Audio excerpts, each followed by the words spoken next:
Welcome to the 1000 Club podcast, where we believe that behind every woman there's a tribe chanting, yes! We call our tribe the 1000 Club, and every other Thursday we invite you into our VIP section to chat, console, shoot the breeze, or inform. Find us everywhere, including Apple, Spotify, YouTube, and Facebook. And remember to follow us on all socials at 1000 Club. Welcome back, everyone, to another episode of the 1000 Club podcast as we recap Amazon Prime's original series, Harlem. This episode 9, we're almost at the end of the series. Episode 9 is entitled Secrets, and we see a lot come out in this episode. But one of the first things we're introduced to in episode 9 of season 1 is the crew going to support Angie on her first dress rehearsal of Get Out. And as they get there and they sit through it, it's terrible. But when they come back and they meet Angie and she asks their opinion, they tell her that it was amazing to not hurt her feelings, to make sure that, she continues with her journey of becoming an actress, which is her dream. So to kick off this episode, I want to ask you ladies, have you ever told a little white lie to your friend to give them the encouragement they may need to keep moving, even though what you really wanted to tell them was like, girl, you are crazy, that shit was terrible, whatever it is? Have you ever done that to your I have, for sure. Okay, Chris said yes, Shanaz said no. Because, sometimes you just don't want to kill someone's dream. So I realized, maybe that's something I need to work on, is being more honest and truthful. But, who am I to say, who am I to say about someone else's dream? Who am I to kill somebody's dream, right? So. And that's why I say no. Because it's like, if that's what you want to do, girl, go ahead. Now, I think nobody has to question how I ever feel, so I will always, I'm always just going to say, yeah, girl, do you? Yeah, do you, but when I'm there, when I actually believe in it or I'm most interested, because you sense that from me, and when I think it's something that is far-fetched, you get the go for it, girl, do you, you get the very short and sweet answer from me. But I'm not out here to kill nobody's dream. I don't think that's my job. But I'm also not gonna overly hype you up either, because what you do might not be my genre. It might not be my judge. And so just because I don't really think the talent's there doesn't mean that someone else might not think that the talent's there. Yeah, but I don't do fake smiles or fake praise ever. Yeah, you'll never get that from me. What I do is, before I tell you, I'll be like, so what did you tell me how you felt about it? Like, what did you think about this? Did you think about that? Yeah, so that's definitely something I'll do. I'll probably do a little bit of that before I'm like, okay, well, actually, I think it's like this. So with that, a little bit into it, we see Ty tries to help Angie with her career path, and they go to a show where Ty has a really good connection with the director of this movie or short film, and they're sitting right in front of him. And as they come out of the show, Ty introduces Angie to the director, tells really great things. And Angie, once again, not spills the tea, but shares how she feels and is very vocal about how she feels about the show. And she kind of tells the director, who I don't remember his name, but the show was a little off-putting. And she kind of tells the director that it was basic and it wasn't up to standard for at least what she was expecting. So as her friend, as friends with Ty, do you ladies think that Angie was out of line for telling that to the director because her friend is the one who brought her in trying to support her dream? Or do you think she was within her right to share her honest feelings to the director? Once again, I'm not a fan of the Angie character. And I've said this before, I think she did a really great manifesto, as we talked about in episode 7, strong Black woman. But this is, no, you know what I mean? Like there's a time and a place, and Angie does not have a good concept of time and place. Like she Mm. lacks emotional intelligence, social awareness, and that is probably what ended up stifling her career. You know, like every moment is not a time for you to express what it is that you need to say. And so that really, like, that irked me. Because once again, Ty is a reputable force who put the name out there for you to get on with this actor or this director. And why did you think in your first meeting it was the place? You could have provided that criticism in a different manner, you know, because Angie, you're sitting on the sidelines criticizing, all right? So just come on, like you got, I personally I was very disappointed in Angie. While I think what she said was true, you know, once again, time, place, way, right? There's a way that she could have um delivered that delivered that differently, especially knowing that your friend put you on. And yeah, there was that. And I get it. Like I completely get it, but you gotta be, your friend put you on. There was no, it does not benefit you in any kind of way to have told him that, right? It doesn't benefit anybody. And you not saying anything doesn't really benefit anybody either. Like, you know what I mean? You could have just been quiet. You probably ain't even pay for the ticket to go see it, Angie. Well, Like, you we see know what I'm she did not. saying? Like, you see what I'm saying? Like there was no loss for you in this. Like that Angie, they need to write you a better storyline because I'm not failing you. Do you ladies think that ultimately would change your friendship if you had a friend who did that? It wouldn't change the friendship because I feel like, yet again, this is behavior that we would expect from Angie, right? Mm. She seems like she's a person who you don't know what's going to come out of her mouth. And so it wouldn't change the friendship. However, would I put her on again? No, because she's shown that she cannot conduct herself in a professional way. We already know she lacks tact. So I would not work with her professionally again. No. Mm. Can I tell y'all something that's just ringing? Okay, the story actually happened just yesterday, real quick. So I'm on a new project, right? And it'd be interesting if this person looks at this, but hey, I'm on a new project, and I had a disagreement with the format of a document, right? And you know, in the meeting, I ask questions for feedback because, you know, I'm on a new team. I'm trying to understand their culture, their expectations, and things like that. And there was like a disagreement, right?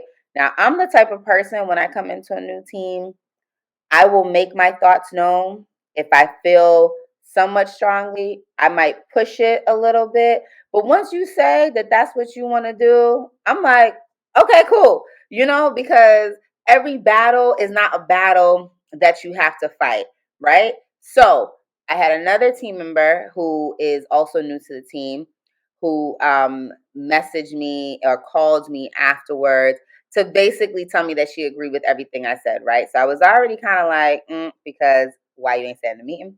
But two, I just explained to her because she, you know, she was checking on me to make sure like I was good. And I'm just like, I'm good. You know what I mean? Like it wasn't a big thing. People have disagreements.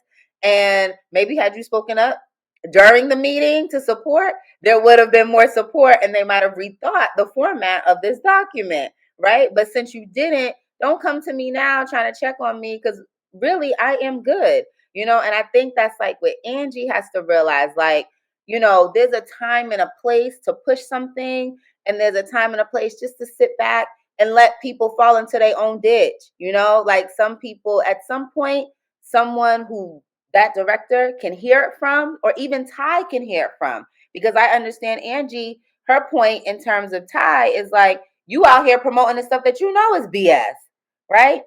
Ty has to fall into that um, hole on her own, and that Mhm. director will also fall into that hole on their own. As my grandmother says, you in life, you have to know when to hold them and when to fold them. And Ty, I think, has done a good job of knowing that. And, Angie has not done a good job of knowing when to hold them and when to fold them. So that is just like a 1,000 life lesson right there for any maybe younger viewers or adult viewers that we have who have not learned that yet. Like you don't need to fight every single battle. Like, and you don't need to make battles for yourself when it's not worth it. Right? Like, and sometimes you need to play the game. At least you want to play the game. What I thought, I'm sorry, because I know we got things on, but what I thought was interesting, and I think what also rubs me the wrong way with Angie, is that you sat up here in this black man's face, okay, to say the director was black, right? If I remember correctly, he was white. The guy was black and the lady who invited them was white. Mm-hmm. Right. But the guy was black who made the piece, right? Mm-hmm. You sat up here and you had all the balls in the world, okay, to say whatever you wanted to say to this black man, but to that white lady, you weren't willing to lose your job when she disrespected you there. But now you want to question Ty, why she moving how she moving?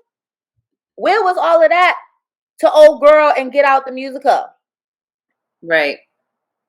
And that's another thing that we need to be mindful of. You know what I mean? We got all the mouth in the world to talk to each other, to hold each other accountable. But when it comes to white people, we also want to be fragile in those situations. And that's not right. That's not right. And you going to chastise this black man from this white woman? Come on, girl. So, yeah, I was like, I'm with Christy, never again. That was one and done. It would have been, to me, it would have been none. Because your friends. Mm-hmm. Like, your friends. Come on now. Your friends. But yeah, sorry. I just had to really vent that clearly because that really that irked me. That's okay.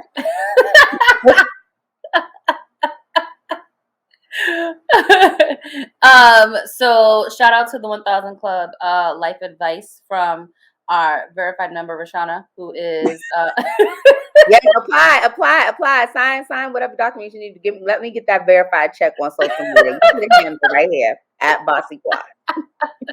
Get that blue check. You can always count on the 1000 Club members for some life advice.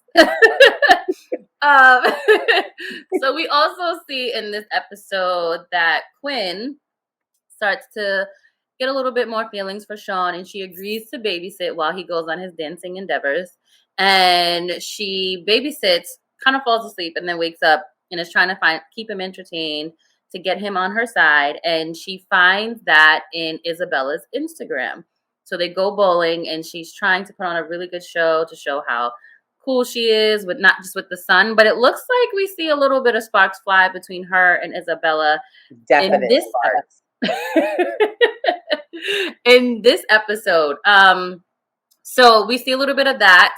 And as they kind of depart, we see Quinn kind of questioning how she feels about that. So additionally on this episode, we also see the biggest thing that comes out of this is we see Camille and Ian doing some secret behind the scenes work. And she tells a little white lie to Jameson and says that Angie is in trouble and she needs help, when in reality, she's really helping the ex build his business. And then we see them get into this altercation where they almost, I guess they kind of get kidnapped. And and they almost come in for a kiss, and then we see Lewis come in and say he has a way for them to get out. So the moment that I think everyone was waiting for Camille and Ian to have this spark fly very physically did not happen. So I know, Rashana, you're a huge fan of Jameson, and I know Christy is definitely on the fine Tyler Lepley train. So, ladies, how do you feel about this? Don't do Jameson like that. Remember, he is the scrumptious. Okay, I'm sorry. Yeah. Let's rewind that tape. Tyler Okay. no extra credits and not my Jameson. So we know Roshana is a fan of the scrumptious Yes, Jameson, that's and right. Christy has made it clear that Tyler Lepley is very fine on the show. So with this No, part, he's fine in real life. Like on oh, the show, the IRL as well. it's in real life. Okay, y'all got I that agree the message. same thing about him too. About So ladies, how do we feel about this whole thing? Do you feel like Camille should have shared with Jameson that she was helping Ian? Do you think that it was appropriate for her to even do that? And now that we start to, okay, we see some head shaking and all of that. And now we start to see them connect a little bit more. Do you feel that it's okay for Ian to even ask Camille for her help? yes, maybe, yes. The first question you asked was, should she have shared it with Jameson? Yes, because Mhm. that's her man. Mhm. Should Ian have asked, or should they have even began working together? Mhm. No, because of because of the feelings and the fact that she's in a new relationship. If she was not in a new relationship, get that bag, girl, right? But you Mhm. already know you're mixing business and play. Like you're like you already know you're in the mess. You're deciding to go deeper into the mess, and this is just giving you a cover, right, for the mess. This is just the rug over all the mess right now. So that's why I would say no, she shouldn't have, because I'm always about somebody to go get their bag, but that's not the way you do that.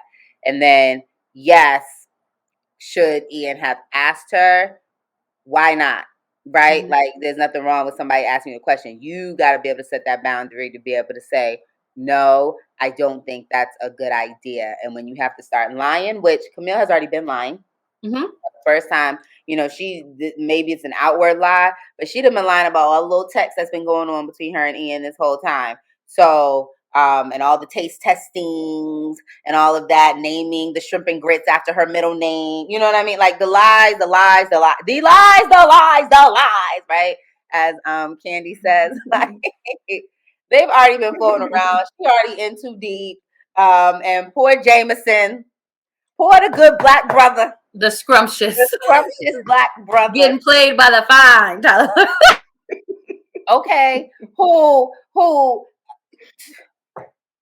the scrumptious black brother, okay, it's a sticky situation because it's like we go back to that very first conversation we had when we start, like, is it ever okay for you to go back into your past and explore that? And I think this is a situation of clearly where it's okay. Not only is it okay, but it's necessary, because you can't even move on to somebody that's good, right? Like you can't even move on. No, for real. Like that's a serious, like, you know what I mean? And I'm not saying Tyler's bad.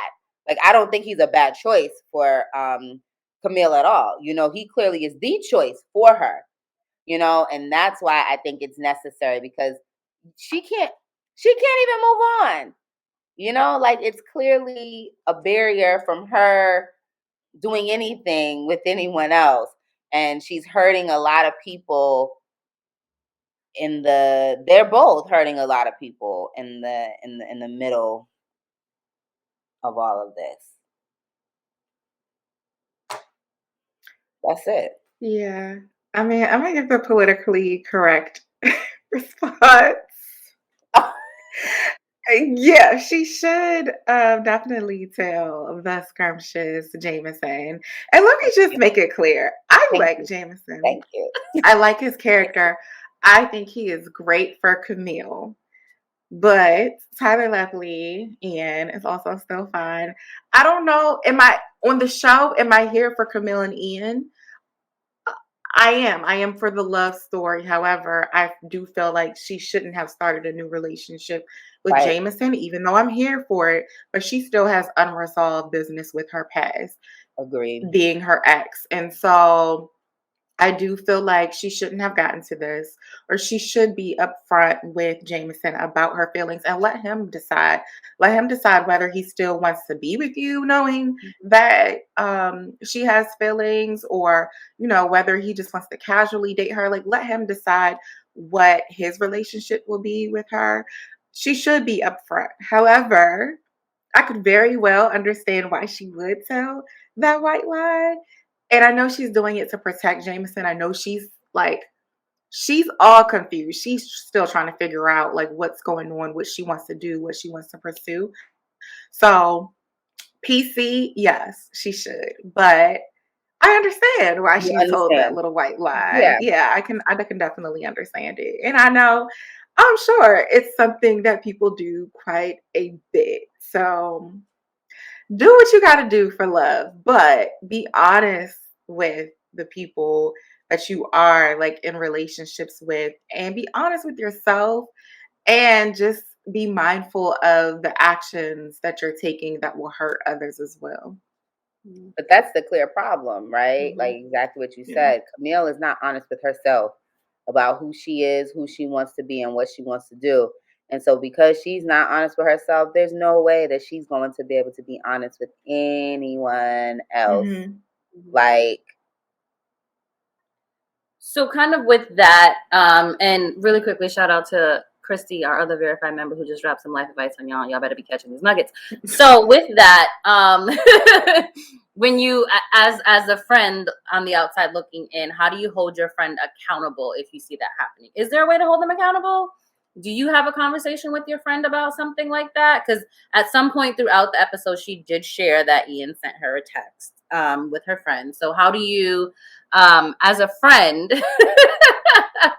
hold your friend accountable, or do you give them hard advice? Do you give them tough love, or do you just kind of let them go at their own pace? I don't think I there's a need do. I for do tough give my love in friends this. tough love. I do. I do because I always want to make sure that my friends know the consequences of their actions. I'm going to support you either way. I'm probably going to be telling on myself. I'm going to be probably in support of the least politically correct action. But I do want my friends to be thinking about all of the different consequences and possibilities. And my friends do it with me as well. Like I want them to be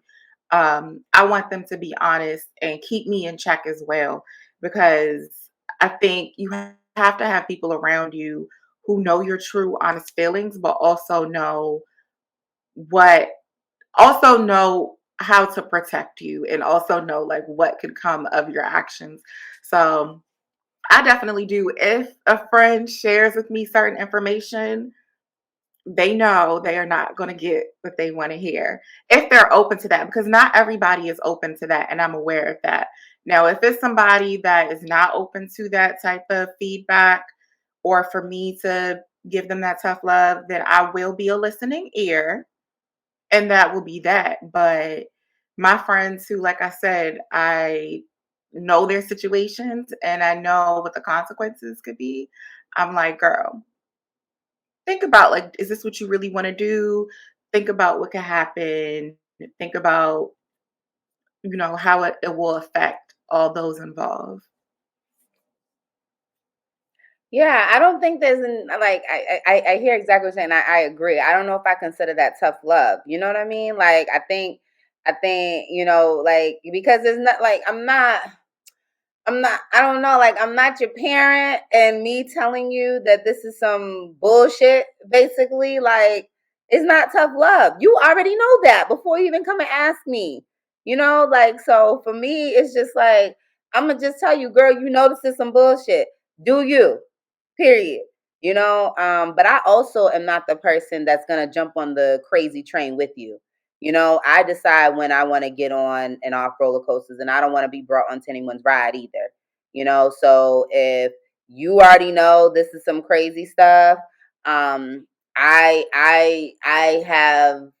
have space to be a listening ear, to be a shoulder to cry on, to offer a home to sleep in. But I do have to admit there are limits to that. That's not that for me is just not limitless.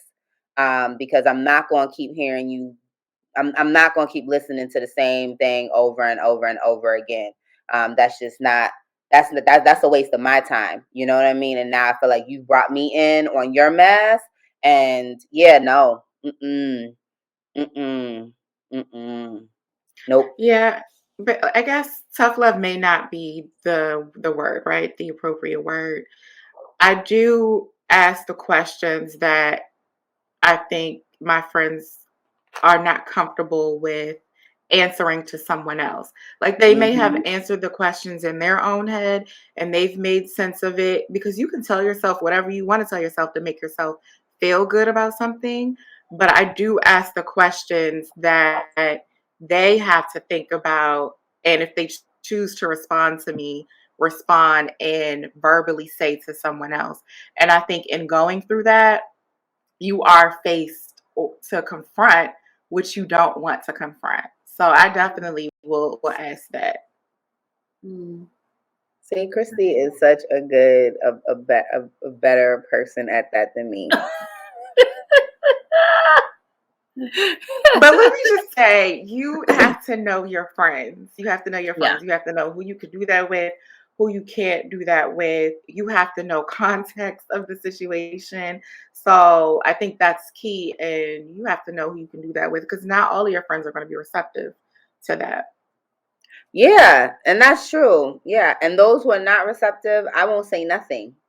Mm. Right? Like I'm with you. Like those that I already know are not going to be, unless I think it's something that might physically put you in danger. Like I did have a situation with a friend where she met someone online, and when she was telling me about it, it was like something ain't right, you know. So Mhm. I did my Sherlock Holmes, and I realized this is like a totally fake person, that has an extensive criminal record. Like, you know what I'm trying to say? So like those Mm. instances, yeah, I am gonna say something because this potentially can be physically harmful to your life, and I want to protect you. But in other situations, had I looked this person up and he had no record, but I still know he was lying about whatever, I'm not going to say anything because at the end of the day, you already know it don't make sense. You already Mhm. know that. Like Mhm. you're coming to me to do what? Like you already know that. So I am much more a person that's just like, do you boo? Like, do you girl? Okay, girl. Like you will hear that a lot from me. Just like a okay girl, because yeah, no. Yeah, Yeah. no. Yeah, no. I'm not for it. I don't want you to be for it when I come to you with it. And yeah, yeah, which is probably why, like I said, people know when and when not to come to me. Because when it comes to that, you already know. You know your friends, like you've been Mhm. saying. You know your friends. You know your friends that just you be on that ride, girl, Mhm. by yourself. I'm not coming on a ride with you. Well, with that, we're gonna toast to knowing your friends, knowing when to share with your friends what to say and how to have hard conversations with them. So cheers to that as we end episode 8, season 1, episode 9, season Yeah, 1, and we get ready to Woohoo! bring in the ending. So One stay more to tuned. go. Huh? one more. One Yeah, more to stay go. tuned for the next episode. Peace.